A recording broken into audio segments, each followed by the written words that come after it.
North Atlantic Alliance reconnaissance aircraft and warships cruising close to Russia's borders have become commonplace.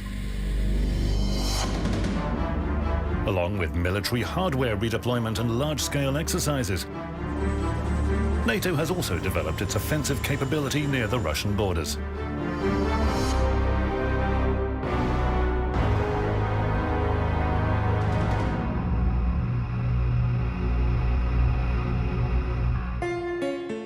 Every year, a Russian-backed resolution is submitted to the UN against the glorification of Nazism.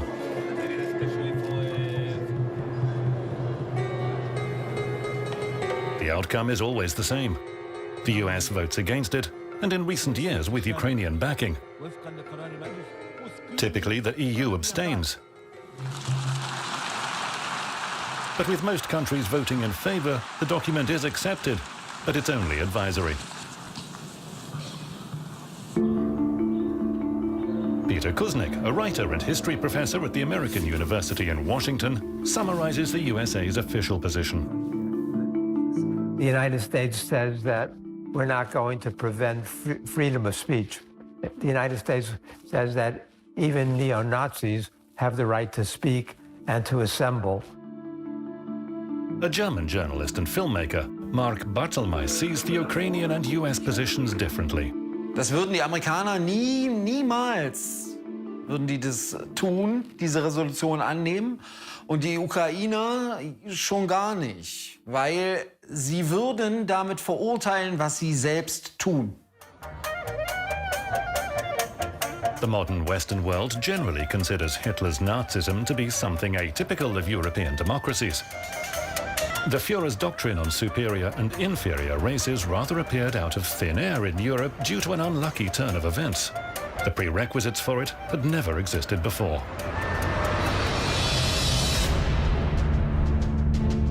But here's the pre-World War map. The UK had colonies in Africa, India, China, the Commonwealth of Australia, Asia, North and South America. France had captured half of Africa and half of Indochina. Belgium possessed Congo. Germany had colonies in Africa, Asia, South America, and Oceania. Italy established colonies in Somalia, Ethiopia, Libya, and Eritrea. There were Spanish colonies in South America and Africa. Portugal occupied colonies several times its own size and population. The USA also kept up with the Europeans. And so, by the early 20th century, most of the world was divided between a few colonial nations. What was going on in the colonies is well known and documented. Millions of ruined lives, slavery, ruthless and remorseless exploitation. A former British diplomat, professor of political ideas and author, William Mallinson has studied Europe's colonial system and the reason for its rise and fall. Only one main thing is important for Nazism, internationally speaking, and that is that nations or that states that are allowed to do anything are the master races. And then you have the minor nations who are the slaves. For the Europeans, the slaves were Indians, Africans. For Hitler, they were Jews, Gypsies, and Slavs. Nazism is truly convenient. It's a cynical justification for wiping out so-called inferior races and shamelessly robbing them at the same time. Long before the Third Reich appeared, Nazism had been common in the West. There is only one sane and logical thing to be done with a really inferior race, and that is to exterminate it. H.G. Wells, English author. All these racial ideas and anti-Jewish ideas were circulating everywhere in Europe, and this led or helped to so-called justify the grabbing of other people's resources around the world, including what is today the United States of America. And has anything altered? Only the colors. I do not admit, for instance, that a great wrong has been done to the Red Indians of America, a stronger race. A higher grade race has come in and taken their place.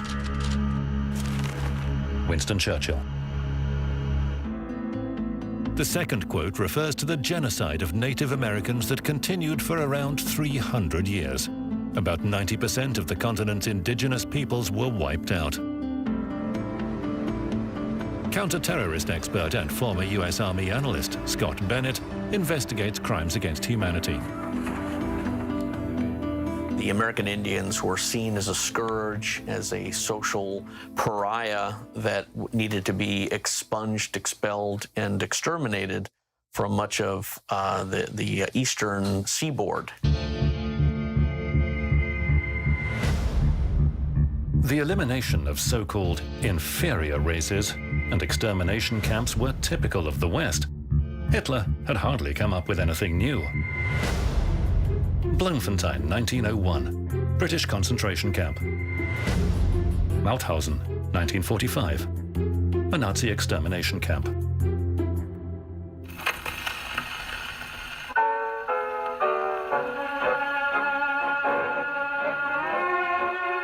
The Western world did fairly well, living off exploiting its colonies.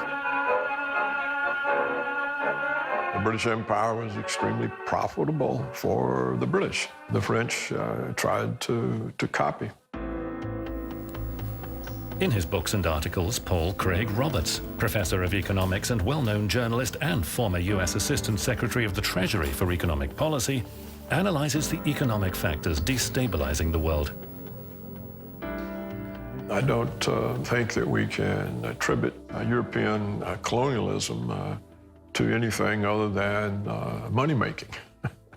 The sun never set on the British Empire. The colonies were everywhere, and this empire is far, far older than the Nazis. I like the British people. Their colonial policy was unthinkable. Adolf Hitler. Fascism is always attributed to the Third Reich, without mentioning how other countries contributed to the idea. System des Faschismus, Staatsräson. Der Begriff Faschismus geht auf den italienischen Begriff facie zurück, was so viel wie Bündel bedeutet. Also die Bündelung von Macht, wirtschaftlicher und politischer. Halb Europa war faschistisch. Franco in Spanien, ein rein faschistisches Regime. Portugal war faschistisch. Rumänien war faschistisch. Ungarn war faschistisch. Frankreich hatte eine faschistische Kollaborateursregierung, die Vichy-Regierung. Deutscher Faschismus während seiner Entstehung sehr stark auch unterstützt worden aus den USA. Finanziert, gefördert hat Hitler oder wurde Hitler vom nationalen und internationalen Kapital. In his books, Anton Letzer, a history professor, gives a thorough analysis of the reasons that brought Germany to war. Die deutsche Industrie, vor allem die deutsche Rüstungsindustrie, wurde aufgebaut mit Hilfe der amerikanischen Monopole. A lot of elements in Britain and France and the United States were pro-fascist, sympathetic to Hitler and to Mussolini. American business was in bed with the Nazis throughout most of the 30s and into the early 40s. The Standard Oil Company sent crude oil to the Germans on a monthly basis and collaborated with IG Farben, the conglomerate that produced the Zyklon B gas used against people sent into the gas chambers. About half of Wehrmacht vehicles were produced by Opel, which was owned by the American company General Motors before 1940. Ford supplied the German army with motor cars and crude rubber.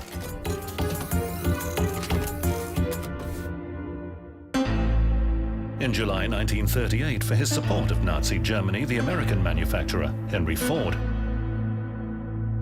received the Third Reich's highest possible award for a foreigner, the Order of the German Eagle. Hitler sagte 1931 über Ford, ich zitiere Hitler, ich betrachte Henry Ford als meine Inspiration. Und Himmler 1924 schon. Ford ist einer der wertvollsten, wichtigsten und geistreichsten Vorkämpfer. Die NSDAP wurde also stark finanziert, auch aus den USA, unter anderem von der Bank of America. Dort namentlich von einem Herrn Bush, dem Urgroßvater von George Bush, auch US-Präsident, alteingesessenen Familien in den USA, die ein Interesse daran hatten, dass Europa und auch die junge Sowjetunion in einen Krieg gestürzt werden. The 20th century saw a confrontation between two opposing systems, capitalism and socialism. The example of the Soviet Union that proclaimed equality of all nations and all classes of society posed a threat to capitalism. The United States and Great Britain were equally suspicious of the Soviet Union. It was communism. It was seen as a direct threat to the democratic capitalist systems in the West. And so they were as uneasy with the Soviet Union as they were with Germany. 1938. The Austrian Anschluss. The partition of Czechoslovakia by Germany, Poland and Hungary. The beginning of World War II. Having realized the danger in March 1939, the Soviet Union proposed an anti-fascist alliance to Western countries. The Soviets been trying to rally the West, make a stand with them against fascism. They opposed Munich. They opposed allowing Hitler into Czechoslovakia, but nobody would do that. So it wasn't just in 1939 when the Soviets proposed an alliance with Britain and France against Hitler. It had been actually throughout the last half of the 1930s that the Soviets were pushing for that. Had that happened, we could have stopped Hitler. We could have prevented the Holocaust. We could have prevented World War II, because Hitler was weak and knew he was weak, and he was bluffing and assuming that the West was not going to stand up to him, that the West was hoping, and many elements in the West were hoping, that he was just going to go east. And so in the 30s, the Soviets are the ones who are most strongly opposed to the Nazis. The Moscow negotiations between the USSR, UK and France had stalled, because at the same time London hosted secret Anglo-German negotiations. In exchange for the British Empire's integrity, the British greenlit a German march to the east. And despite the absence of a formal agreement, Hitler was given to understand that he was free to act in the east and shouldn't worry about the west.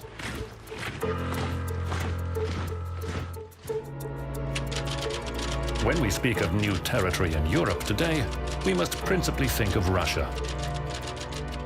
That colossal empire in the east is ripe for dissolution. Adolf Hitler, Mein Kampf.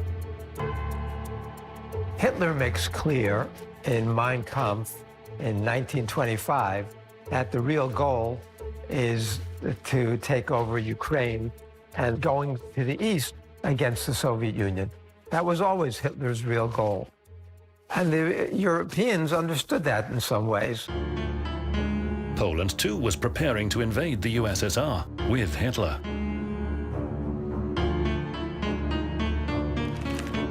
The dismemberment of Russia lies at the heart of the Polish policy in the East. The main goal is to weaken and defeat Russia. From a report by the Polish Army General Staff Intelligence Branch. But Hitler had other plans that didn't involve Poland. Also es war vorgesehen eine Neuaufteilung der Welt, geografische Neuaufteilung und damit verbunden die Beseitigung der UdSSR. Das war die Lage, in der sie versetzt waren. Journalist Jan Engelgaard is curator at the Museum of Polish History in Warsaw.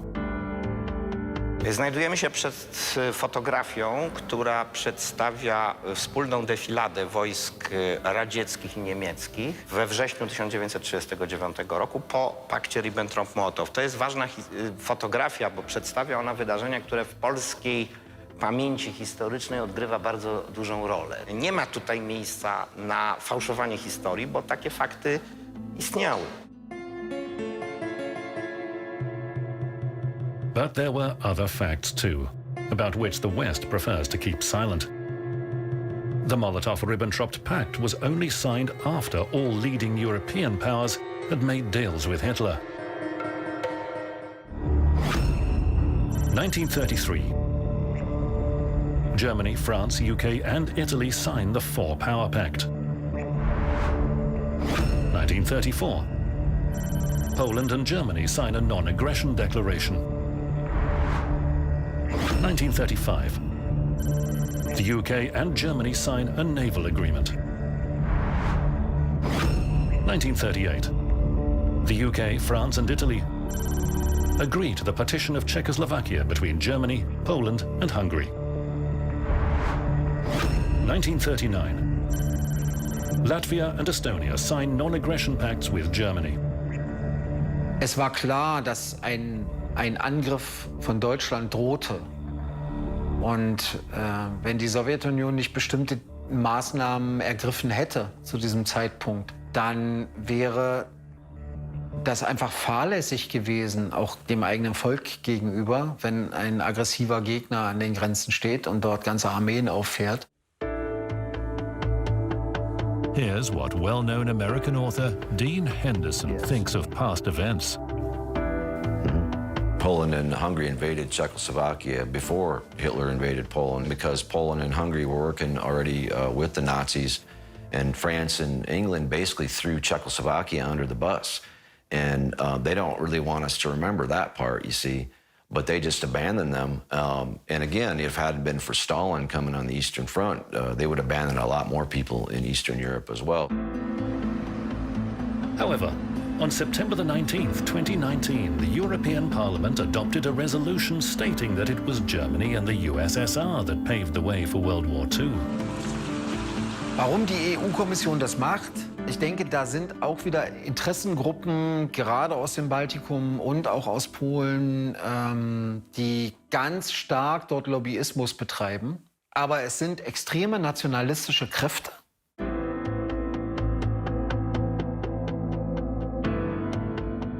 But not everyone in the EU agrees with the official line.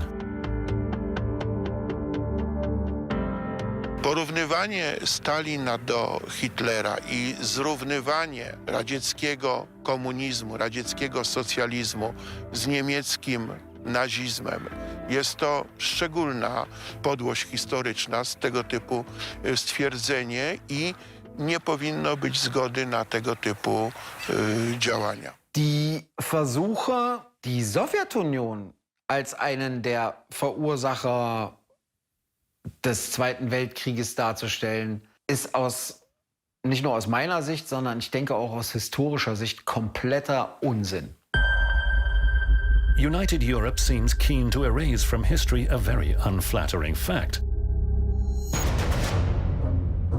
which is that officially, war was declared on the Soviet Union by Nazi Germany, along with Italy, Vichy France, the governments of Slovakia, Hungary, Romania, Bulgaria, and Finland. Unofficially, the war against the USSR involved Norwegians, Danish, and Swiss.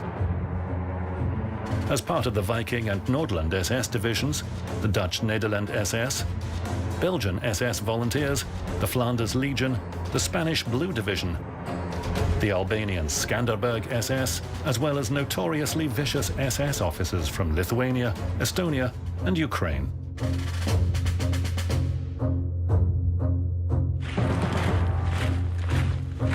Almost all of Europe, led by Nazi Germany, took part in the slaughter of Soviet nationals, first and foremost Slavic people.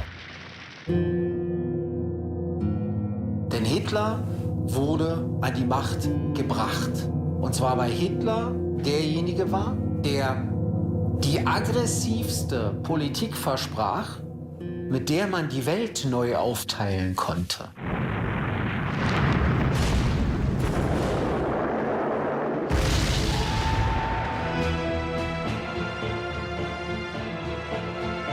The Second Front, so lauded in the West, was formed a mere 11 months before Victory Day, when it became clear that the Red Army could manage on its own.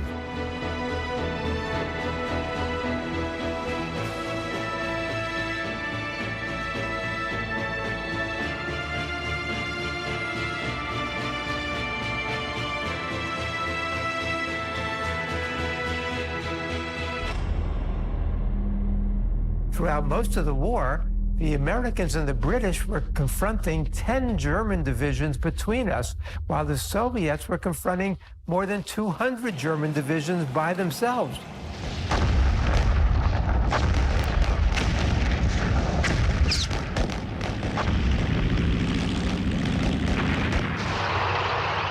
An der sowjetischen deutschen Front leisteten die deutschen Truppen aber umso größeren Widerstand.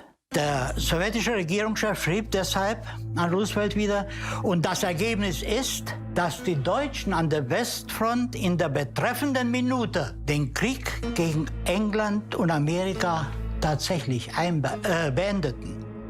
Zugleich führten die Deutschen aber den Krieg gegen Russland, den Verbündeten Englands und der USA, weiter. Aber auch vom politischen Gesichtspunkt ist es ein Verrat. Vom moralischen Gesichtspunkt gar nicht zu sprechen. And in March 1945, Britain and the US enter into secret negotiations with Germany to negotiate the surrender of German forces in northern Italy. Die Sowjetunion hat das mitbekommen, natürlich, hat Antrag gestellt, teilzunehmen. Es wurde aber abgelehnt. Die Westmächte verletzten damit noch vor Ende des Krieges ihre Verpflichtungen gegenüber der Sowjetunion als Alliierte. Ich bin mit der Sowjetunion sozusagen alliiert und verhandle gleichzeitig mit dem Feind. In his letter to President Roosevelt, Stalin openly accuses the Allies of negotiating a separate peace with Germany. Already on his deathbed, Roosevelt writes back saying, "You have been misinformed." Stalin responds with, "Our informants are humble and honest people." Churchill's position is more aggressive. He approaches the US with his plans for Operation Unthinkable, an alliance of Anglo-Saxons and Nazis, and the massive bombing of Soviet cities. Der Krieg war noch nicht zu Ende. Potsdam noch lange nicht in Sicht. Aber Churchill hat schon den Auftrag erteilt, einen neuen Kriegsplan. Es war schlicht und einfach ein Angriff auf die Sowjetunion geplant. Und man wollte dabei 100.000 gerade besiegte Soldaten der deutschen Wehrmacht, das zu charakterisieren, dürfte jedem Denkenden eigentlich überlassen bleiben. Es ist einfach unehrlich. I get up every morning and pray that Stalin is alive and well. Only Stalin can save the world. Winston Churchill. Once the world was saved, Churchill changed his mind. Any attempt by the Soviets to compete against the Anglo-Saxons had to be quashed forever. The USSR has to be eliminated immediately. General George S. Patton, commander of the US Third Army, demands that the troops do not stop at the Elbe, but move on towards Stalingrad. On June 29, 1945, Stalin, who already knows about the operation, orders Marshal Zhukov to move troops to combat positions in the west. It is now clear to the Allies that a surprise attack is no longer possible. Wenn Churchill bekanntlich die deutschen Kriegsgefangenen sozusagen mobilisiert hat gegen Deutschland erneut die Waffen sozusagen gegen die Sowjetunion damals zu richten, in Norddeutschland. Und er zur Potsdamer Konferenz kommt, Stalin ihn fragt, ja, was ist denn das? Ist da was da? Was macht ihr da? Und Churchill sagt, ja, da bin ich nicht informiert, da muss ich mich informieren. Dieses Doppelspiel eigentlich der Westmächte. That's enough. We're no longer interested in a union with the Russians, so we don't have to abide by the agreements with them. We need to make the Yalta Accords non-existent. Harry Truman.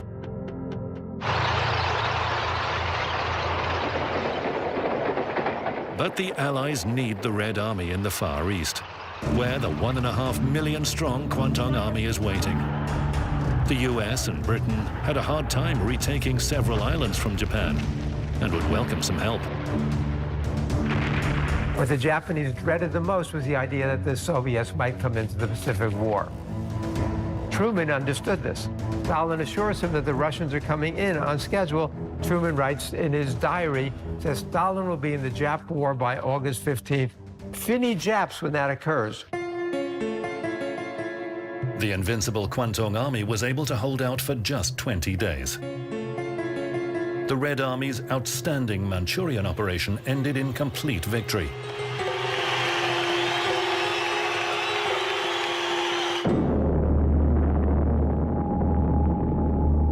Even though there were no military reasons for it, Hiroshima and Nagasaki were bombed. The bomb was not actually dropped on Japan, it was dropped on the Soviet Union as a warning of what was going to happen to the Soviets if they interfered with America's post-war plan. On November the 3rd, 1945, just a month after the war ended, the US Joint Chiefs of Staff receive report number 329. Select 20 targets to attack in the Soviet Union with nuclear bombs. The time was right, as the USSR was devastated by war. The United States lost about 400,000 people, and the Brits lost less than the Americans did, and the Soviets suffered 27 million deaths.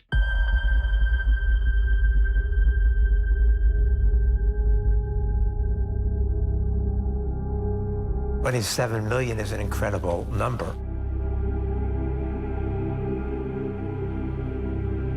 When John Kennedy gave his American University commencement address in 1963, he said that what the Soviets suffered in World War II was the equivalent of the entire United States east of Chicago having been destroyed. Initially, the plan to attack the USSR was codenamed Trojan. Over time, it evolved into Pincher, Bushwhacker, Crankshaft, Half Moon, Cogwheel, Off Tackle, and Charioteer. December the 19th, 1949 saw the adoption of the best-known plan to wipe out the Soviets. Operation Dropshot. Date of attack, January the 1st, 1957.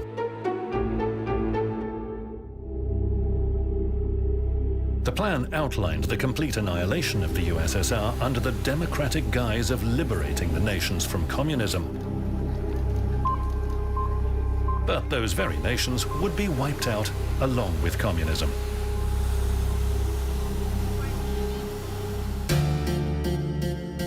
The first phase of Operation Dropshot envisaged dropping 300 nuclear and 250,000 tons of conventional bombs on the Soviet Union.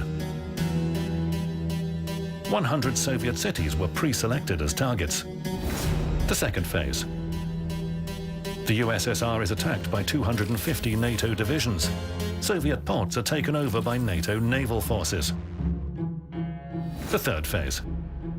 Annihilating the USSR, wiping it off the world map. To that end, all known weapon types are to be deployed: nuclear, chemical, radiological, and biological, as well as small arms. The final phase: breaking the USSR into 4 zones and posting NATO troops on its territory. More than 80 million people. the majority of the huge country's population would have died in the intense bombing and subsequent fighting.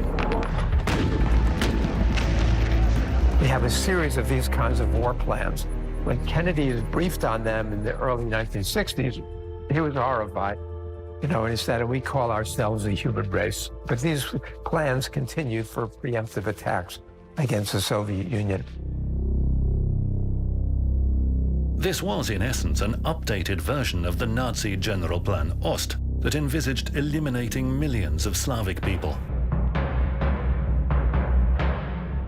And as in World War II, when much of Europe stood united against the USSR, the US planned to muster all NATO nations under the aegis of Operation Dropshot. In 1949, though, the Soviets acquired their own nuclear weapons. So any plan to annihilate the USSR had to be postponed indefinitely. But the idea remained the same. The United States had to be seen as the only major player in the international arena. Anyone who thought otherwise had to be wiped from the earth.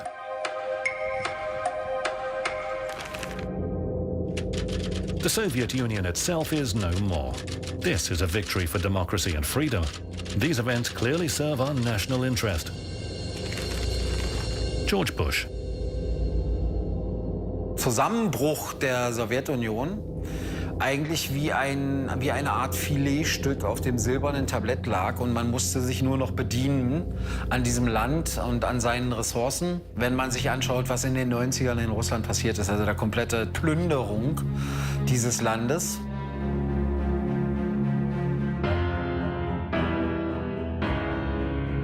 The United States became the indispensable country with the exceptional people whose obligation was to lay down the path for all other countries. And so it became a renewed justification for American aggression in the world. It was the justification for the 20 years of war in the 21st century in the Middle East, for the attacks on 7 countries. Und das, was wir tun in Afghanistan, ist neokolonial. Das, was wir tun in Syrien, ist neokolonial. Unsere gesamte Haltung gegenüber dem Nahen Osten, ob das der Iran ist oder der Irak ist neokolonial. Der Irakkrieg, der erste und der zweite Irakkrieg, waren keine Befreiungskriege. Es ging nicht darum, das arme Kuwait vor dem bösen Irak zu bewahren. Es ging darum, Saddam Hussein zu stürzen, der sich abgewandt hatte vom Westen und der seine Erdölreserven im Irak gerne nicht nur gegen Dollar verkauft hätte. Libyen, Gaddafi, ist genau das Gleiche gewesen. Wozu auch der arabische Frühling zählte. In Ägypten, Tunesien, Syrien. Diese gesamte Region zu destabilisieren, weil eine destabilisierte Region sich von den Mächten, die da außen drumherum sind, besser kontrollieren lässt.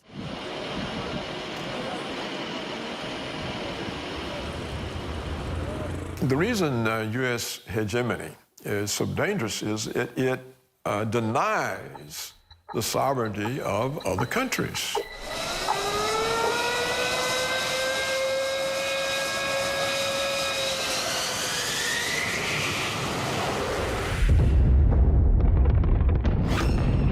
March 24th, 1999. The day Yugoslavia was annihilated, and it was covered on live TV.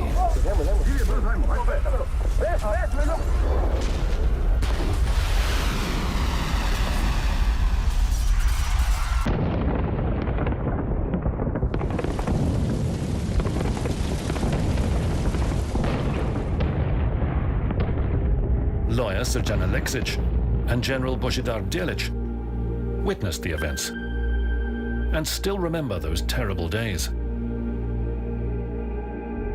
Mi smo prvi put bili među prvim zemljama koje su osjetile tu, pod znacima navoda, američku demokratiju.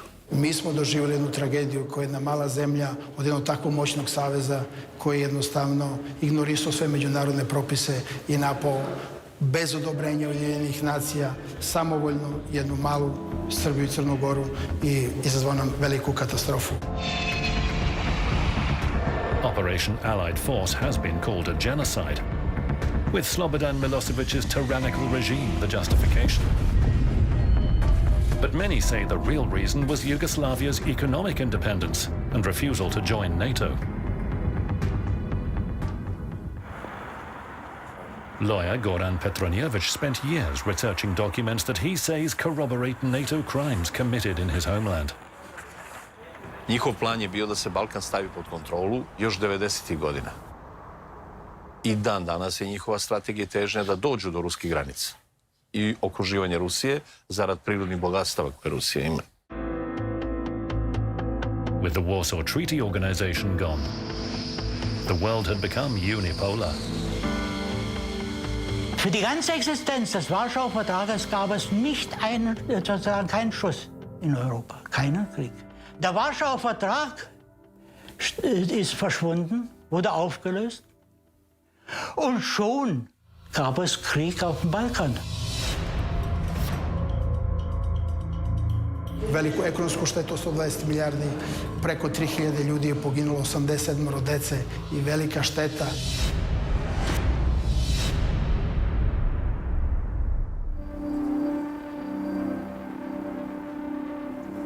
In autumn 2000, the district court in Belgrade hears a case against those who gave orders for Yugoslavia to be bombed.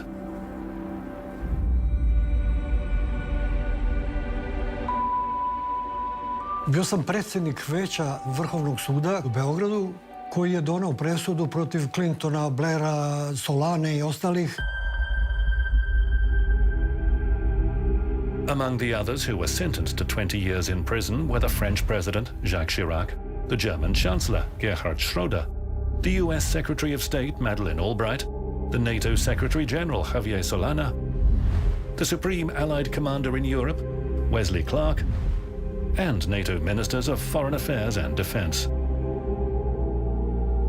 Jedno od krivičnih dela koje je stavljeno na teret liderima NATO-a je bilo i upotreba zabranjenih borbenih sredstava, a to su sredstva koja su, kao što su kasetne bombe i uranijumska municija.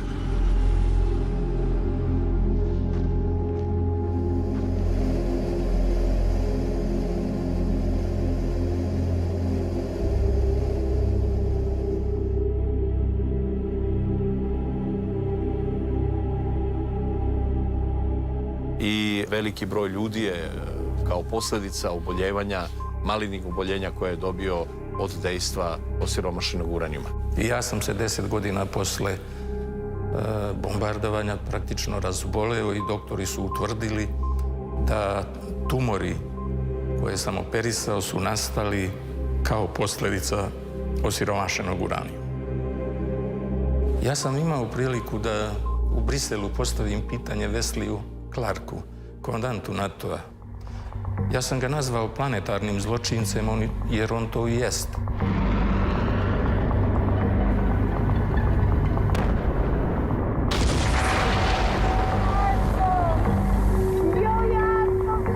I pitao sam kako ste mogli da napadnete moju zemlju, koja nije ugrožavala ničiju bezbednost, a niste imali saglasnost Ujedinjenih nacija i Savjeta bezbednosti.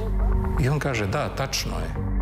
Mi nismo imali saglasnost Savjeta bezbednosti, ali smo postigli konsenzus u okviru NATO pakta. To je tako jedan odgovor od čoveka koji je vodeo najveću svetsku silu u napadu na 1000 puta slabiju državu koja nije ugrožavala ni jednu članicu NATO pakta, koja nije ugrožavala svetski mir, koja je pokušavala da reši svoje unutrašnje probleme na svojoj teritoriji. Can the bombing of Yugoslavia be considered a war crime? Answer most emphatically yes. It was not approved by the United Nations, period. It was a NATO operation. It was an illegal NATO operation. They killed over 2,000 innocent civilians and, frankly, innocent soldiers who hadn't declared war on anybody.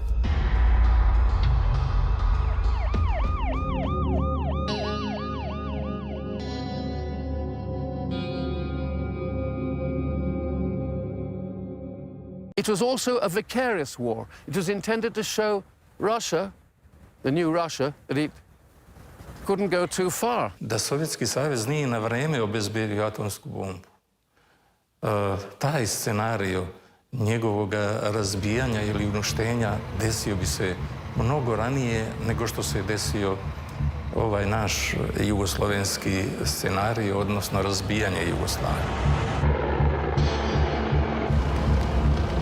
I to kada se kaže da posjedovanje atomskog oružja jednovremeno znači i zaštitu suvereniteta jedne zemlje, to je tačno tako.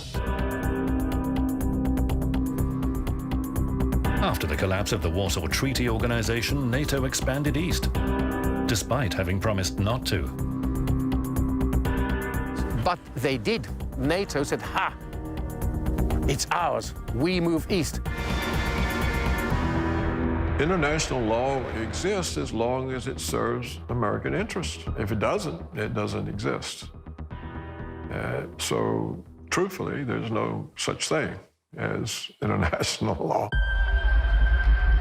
Since the Soviet Union's collapse, the USA has been surrounding new Russia with a belt of hostile nations. Farbrevolutionen sind in Mode gekommen, nachdem Staaten erkannt haben, dass es unter Umständen sinnvoller, nachhaltiger und auch preiswerter ist, wenn sie keine eigenen Truppen in irgendwelche Länder schicken.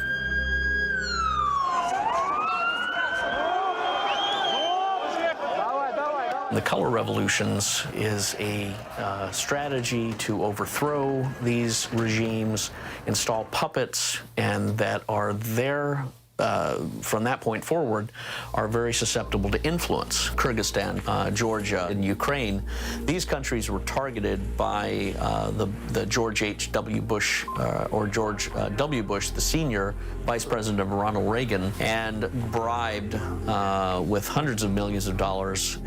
And these monies were given to countries in exchange for their acquiescence and their submission to American military and economic and political objectives.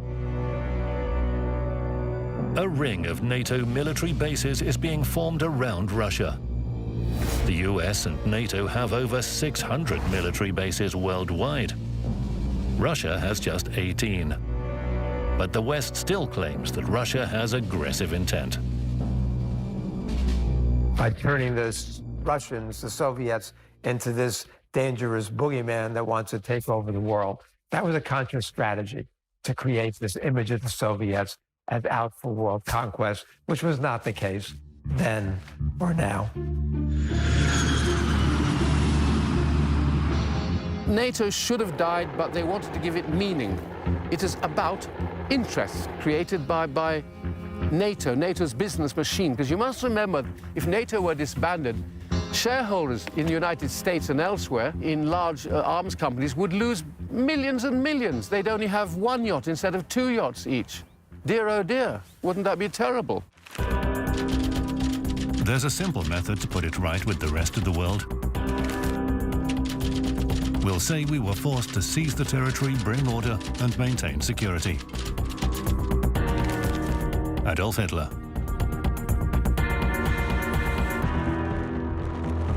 Bring order, security, and democracy. The reasons used to justify modern wars waged by NATO and led by the US. Die NATO ist ein Instrument von vielen, die dazu benutzt werden, um die Kontrolle, die militärische, wirtschaftliche, politische Kontrolle über bestimmte Regionen auf dem Globus zu bekommen. Undesirable countries and undesirable leaders become the face of the enemy.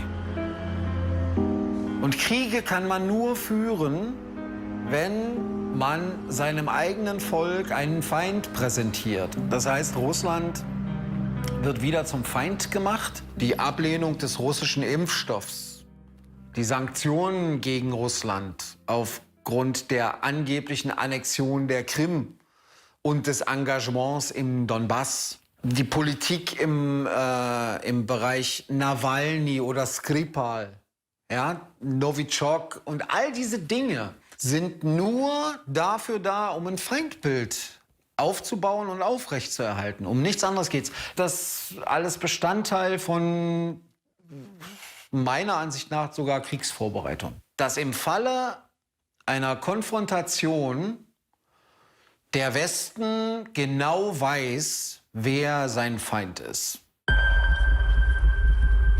Mark Barthelmay is one of the few journalists who has spoken the truth about events in Ukraine.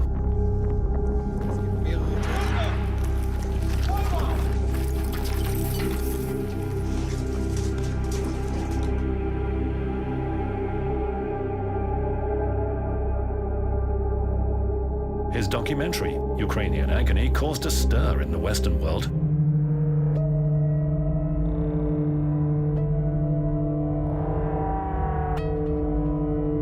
Эти фашисты, это не люди, которым нет прощения. Эти фашисты, украинские фашисты.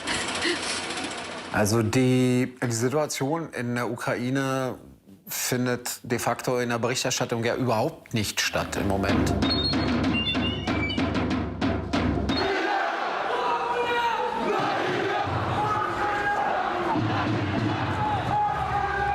Die Situation ist so, dass es eine deutliche Faschisierung gibt in der Ukraine.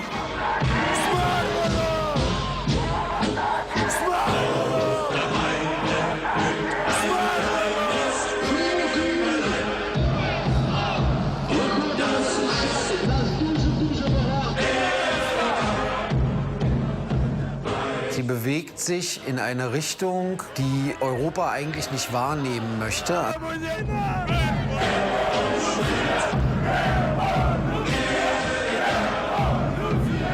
Der Europa aber auch klar Mitschuld ist, auch die USA Mitschuld sind, weil sie dieses Land in diesen Zustand letztendlich mit hineinmanövriert haben. An investigation against Mark was launched after the film was released. What the journalist had reported was not in line with the West's official stance. Es gab Ermittlungsverfahren auch gegen mich. Der deutsche Inlandsgeheimdienst hat sich dann mit mir beschäftigt, das ist der Verfassungsschutz. Ich hatte also nicht mehr die Möglichkeit, wie ich es vorher getan habe, hier für Zeitungen oder auch Sender zu arbeiten. Ich wurde also dann als russischer Propagandist, der dann auf der Payroll, also auf der Gehaltsliste des Kremls stand, hier dargestellt. Insofern hat dieser Film schon mein Leben ziemlich stark verändert. Aber ich bereue ihn immer noch nicht. Mark used his film to tell ordinary people the truth as he saw it. It wasn't for the authorities. You can't bring truth to those who don't want it.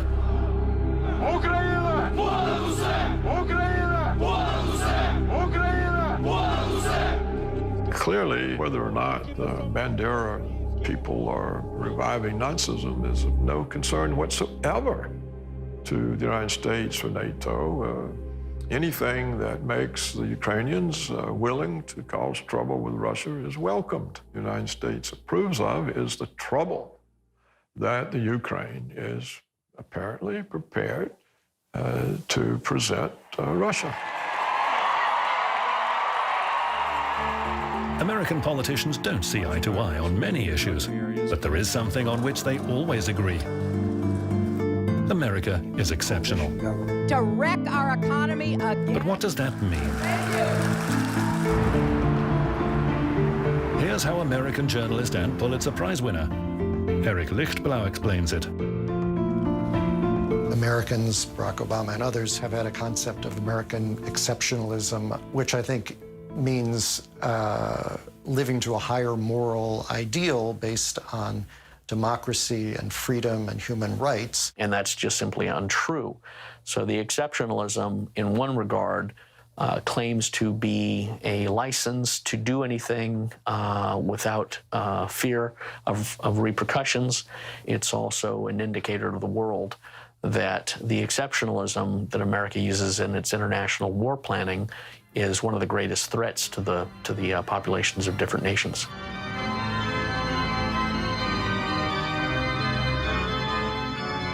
Methods of warfare are becoming increasingly sophisticated. New tactics have arrived to replace the colonial conquests of the past. Na dzień dzisiejszy robi się to metodami bardziej gospodarczymi, bardziej ekonomicznymi. Nie są burzone domy, nie są burzone zakłady, mosty, natomiast burzone jest społeczeństwo. Wielu Polaków wyjechało z Polski, młodych ludzi, i ten proces niszczenia społeczeństwa słowiańskiego w dalszym ciągu jest kontynuowany. EU als Europäische Union ist gar nicht so ein friedliches Konstrukt, wie man immer denkt, sondern es ist ein Konstrukt, das auf wirtschaftlicher, fiskalischer Kontrolle und damit auch politischer Kontrolle aufgebaut ist. For example, Germany and France, to a lesser extent, are exploiting the weaker members of the European Union, Greece and Croatia, anywhere where Germany can make big business. That is a form of exploitation. Can the Greek economy be considered ruined by the European Union? Yes, it was ruined by the European Union. It's surrealistic. When you look now at how many Greeks have left the country, it's an embarrassment. How many young people have left the country? It's an embarrassment.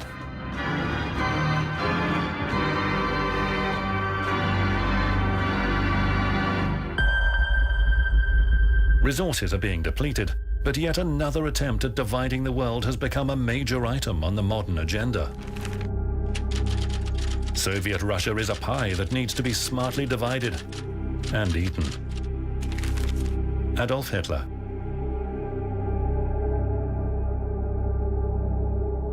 Russia is still a huge pie, and it's at the forefront of Western thoughts.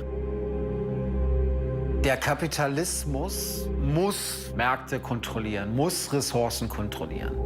Wenn er das nicht kann, um dann Zugriff auf unabhängige, souveräne Regionen, Staaten zu bekommen, muss man zu härteren Mitteln greifen, die bis hin zum Krieg gehen.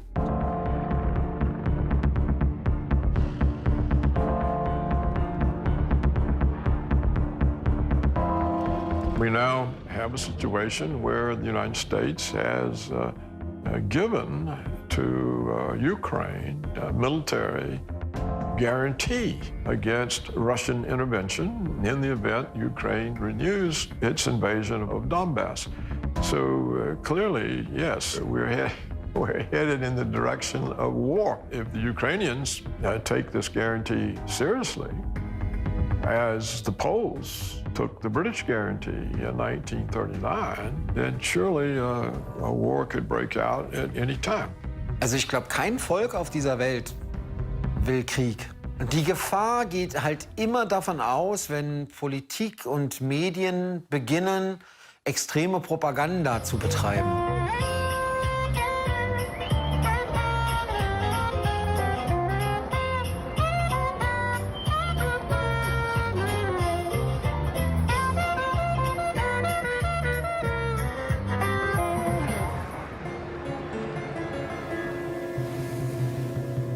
No, regular Americans do not want to fight. Regular Americans are fed up with the war machine. War is business, and business is good. And that is the reality of what we're facing, which is fascism.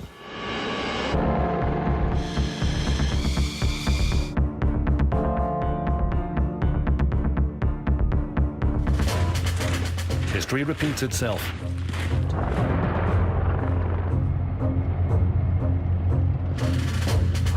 Just like in 1941, when Hitler and his European accomplices massed their army on the Soviet border, the NATO alliance, led by the United States, is gathering near Russia's border.